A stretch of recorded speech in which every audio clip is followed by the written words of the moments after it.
Bukan kerana konser, anak pun tak periuh masalah konsernya. Allah memberi musibah hidup maksiat yang lebih hebat daripada konser. Apa dia? Orang tak solat lagi. Kena hebat kan orang Acehnya, Pak. Anak semayang tu. Anak-anak muda Aceh Pak semayang tu, Pak. Tinggallah kita ni udah tua-tua ni, Pak. Ada anak muda 1-2 orang belum kahwin. Salat tapi belum kahwin. Bapak kahwinkanlah ni.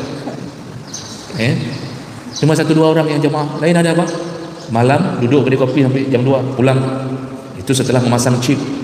Subuh ada solat? Tak ada. Jumaat ada? Tak ada. Duhur jangan tanya. Ditimpa musibah, berharap kapan kami diberikan Indomie macam-macam. Semayang hana dalam keadaan baru terima musibah, 1-2 hari berselang dari musibah, solat Jumaat tak ada. Bayangkan. Makanya kita ni, kenapa Allah biarkan?